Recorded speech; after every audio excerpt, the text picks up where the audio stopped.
Okay, so it occurred to me that when I did my video on book 2, I didn't give you a spoiler warning in the intro. So it was like, okay, I'm gonna talk about book 2, here we go, and then I tell you everything that happens in it. Probably should have given you a spoiler warning. So here I'm gonna give you a spoiler warning for book 3. If you have not watched Legend of Korra book 3, don't watch this video unless you don't care, because I will be talking about everything that happens in it. Alright, you've been warned, so here we go.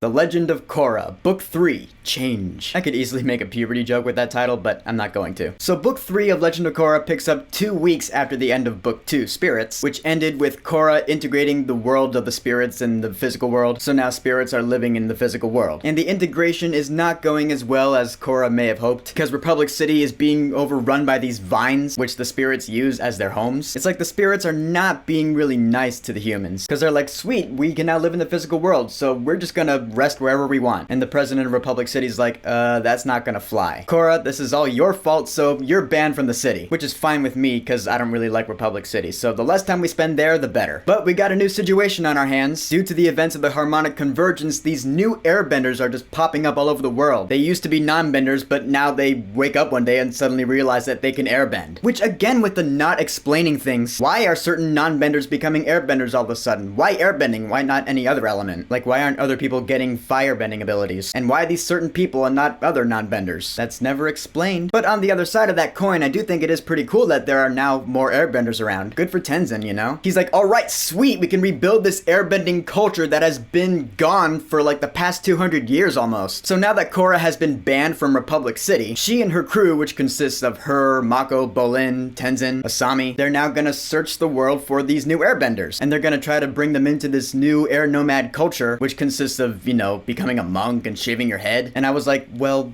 these people are probably not going to want to do that. And sure enough, the show addresses that. The first guy they meet, he was like a farmer with a family. And he was like, I'm not going to give up my farm and my family just so I can be a monk. I'm not gonna do that. I like that the show addressed that. But one of these new airbenders is our villain of this season, Zaheer. Zaheer is a straight up criminal. He was in prison for 13 years, but now suddenly he can airbend, so he escapes and he gathers his crew up and now they're gonna execute their plan. And all things considered, I thought Zaheer was actually kind of a lame villain. His goal just seemed kind of generic, because he's part of this group that calls themselves the Red Lotus, which are a group of people who detach themselves from the White Lotus, who you remember from Avatar: The Last Airbender. And this Red Lotus wants to restore balance to the world by toppling the world governments. They reminded me of the League of Assassins, you know, the League of Shadows from Batman, or Bane from Dark Knight Rises. They want to liberate cities with tyrannical governors and give the power back to you, the people. I don't know, they just struck me as kind of boring. However, some of the new characters we meet on the good side, they're really cool characters. Like, you have Kai, who's this little orphan kid. He's one of the new airbenders that pops up, and he's living on the streets. He's a pickpocketer. He reminded me of Aladdin. He really reminded me of Aladdin. But he was a cool, clever little kid. Like, I don't blame Jinora for developing a crush on him, honestly. Except for that one time where he totally dicked over Mako and Bolin by leaving them on the train. Yeah, that was dick. He redeems himself at the end of the season, though. You see Zuko again, which, again, with the fan service, but at first I was like, oh my god, it's Zuko! He's still alive? That's awesome. Holy shit, he has his own dragon? Double awesome. He's not in this season that much, and he didn't really contribute to the main story at all, which is good, you know, dial back the fan service. But it was good to see him. And I thought the voice actor they got for him did a pretty good job. He sounded like an older Dante Bosco, which is really saying something, because the majority of the voice acting in this show in general is just not good in my opinion. So the guy they got to voice old Zuko gets my props. So in this season, we finally get to see Ba Sing Se again, which is cool, yeah, except this time it's being ruled by a really bitchy Earth Queen. She really pissed me off, dude, because she was unnecessarily mean. All the airbenders that are popping up in Ba Sing Se, which there are a good chunk of them, the Earth Queen is using the Dai Li to induct them into her own personal airbending army. So Korra and her crew rescue them from that scuffle, and that's what'll bring these new airbenders over to going, okay, yeah, let's rebuild the Air Nation here, because it's better than being prisoners of this shitty Earth Queen. Then we get to Zhao Fu, and guys, Zhao Fu is like the best thing I've seen in Legend of Korra so far. I will actually go so far as to say I love Zhao Fu. I want to live there. It's this city that is made of metal, and it's just this really cool place. It's really artistic, it's really peaceful, and the characters we meet there and their little story arcs and situations, they're like the highlight of this season for me. You meet Su Yin, who is Lin's sister. They're both daughters of Toph, and the way Lin acts around Su Yin, you're like, there is bad blood there. She really has a beef with her. Like, Suyin is being so nice to everyone, so you're like, oh yeah, Suyin is really cool. And then Lin just buzzkills everything by bringing in her bitchy attitude. And you're like, god damn it, Lin, why do you have to be such a buzzkill? You do eventually learn what happened back in the day that caused this beef. And the best part is, you totally get it now. You're like, yeah, that's actually a solid reason for Lin to have a beef with Suyin. Because Suyin was running around with criminals, Lin was studying to be a cop, and so back when Toph was chief of police, she gave Suyin a bye, and that pissed Lin off. Understandably so. So after that revelation, I was like, okay, I see both sides. I still like Suyin because she's nice now, but yeah, you two should really make amends. And then we have Opal, who is Suyin's daughter. She's another one of the new airbenders that pops up, and right when she first came on screen, I was like,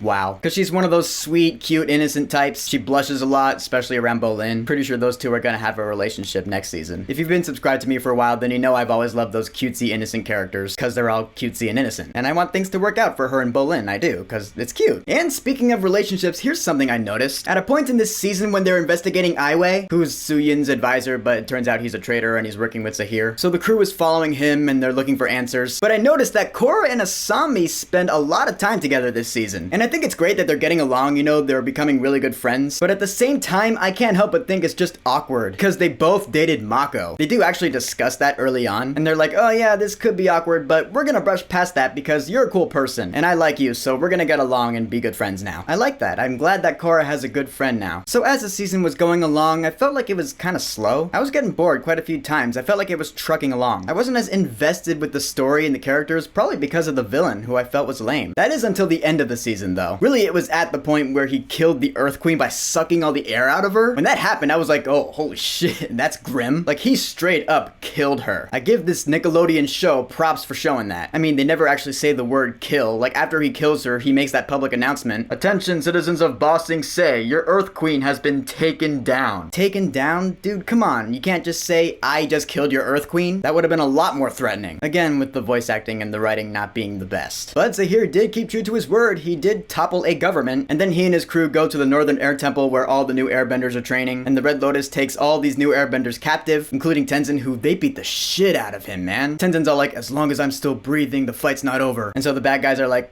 okay, we're just gonna beat the shit out of you then. Why they didn't kill him, I don't know, but they beat the hell out of him. Side note though, I noticed that Miss Water Arms, whatever her name is, she's voiced by Grey Griffin, who was the voice of Azula in Avatar The Last Airbender. Right when I heard her first line of dialogue this season, I was like, I know that voice. Azula, welcome back. That was cool. But that voice actress was actually doing a different voice. She didn't sound exactly like Azula. She sounds different enough, so I believe that she's a different character. It's more than I can say for Dante Bosco in season 1, voicing that General Iroh dude. Just saying. I did like the last couple episodes of this season though. Zaheer has this girlfriend, Pali, who's like a half a foot taller than him. She has that combustion eye thing that you remember from Combustion Man in ATLA. And she dies too, and that was actually really cool. She's about to shoot a beam, but then Suyin encases her head in this metal thing, and so she just blows up her face. That was awesome. I was like, shit. I guess that's the only way you can kill someone with a combustion eye, just by having them blow up their own face. Hey, it worked. But then Zaheer does that quote from that guru he admires, and now it turns out that he can freaking fly, which is pretty cool, yeah. But then I figured, okay, so there's gonna be this big aerial battle between Korra and Zaheer, kind of like the Aang versus Ozai fight. And sure enough, there was. So nothing new there. Oh, and Bolin starts lava bending. That's pretty cool. Because throughout the season, he was trying to metal bend, but he just could not do it. So when he starts lava bending, I'm like, all right, at least he can do something. I gotta say, I actually really like Bolin this season. He's a good character. He's a good dude. And so yeah, the season ends with that big aerial fight, which Korra wins because all the airbenders who were freed by the crew, they make this giant tornado, and so they suck them down, and Korra just smashes Zaheer to the ground, and that's that. But then there was that metallic poison that Zaheer sicked on her, which is cool, I gotta say that. Zaheer wants to end the Avatar cycle by killing her while she's in the Avatar state, which this poison will trigger. And so throughout this whole last episode, Korra just looks like she's in really bad shape. It does feel dire, I'll say that. You're like, man, you know, this show's taken leaps before. Could Zaheer actually achieve his goal and end the Avatar cycle here? It could be possible that he kills Korra here. I don't know. But the fight goes on, and it gets to the point where Zaheer is defeated, but then Korra's gonna die of this metallic poison. But luckily Suyin is there, and she metal bends this metallic poison out of her, so she saves Korra's life. So yay, we have victory over Zaheer. Then it fast forwards 2 weeks. Korra is still in really bad shape. Again, understandable, because she went through hell. I feel like this permanently scarred her here. I'm curious to see where that goes. The remains of the Red Lotus are still out there in the world, so now this new airbending nation is going to go after them. So, alright, cool. The last scene in this season is Janora's tattoo ceremony. Yeah, she finally gets her airbending tattoos, so she really looks like Aang. And I'm like, cool, good for Janora. I still really like her as a character. And now we have this new air nation. They're rising listen up, they're gonna travel the world and take down the Red Lotus. Cool. In the end, I liked this season about as much as I liked season 2, or maybe a little bit more. I just really loved Zhao Fu. I thought that was a great addition to the show. And Su Yin and Opal, I want to see more of them in the final season. Again, I thought Zaheer and his crew were kind of lame villains, but I like the leaps that this season took. It got pretty violent at points, I'll give it that too. So yeah, I guess this season is a little better than season 2 in my opinion. So the show is getting better. I guess we'll see what happens in season 4. I hope it brings it all home. So The Legend of Korra Book 3 Change. Have you watched it? Have you watched the entire show? What do you think of this season compared to the other seasons? Whatever you think, go ahead and leave a comment. And don't forget to subscribe.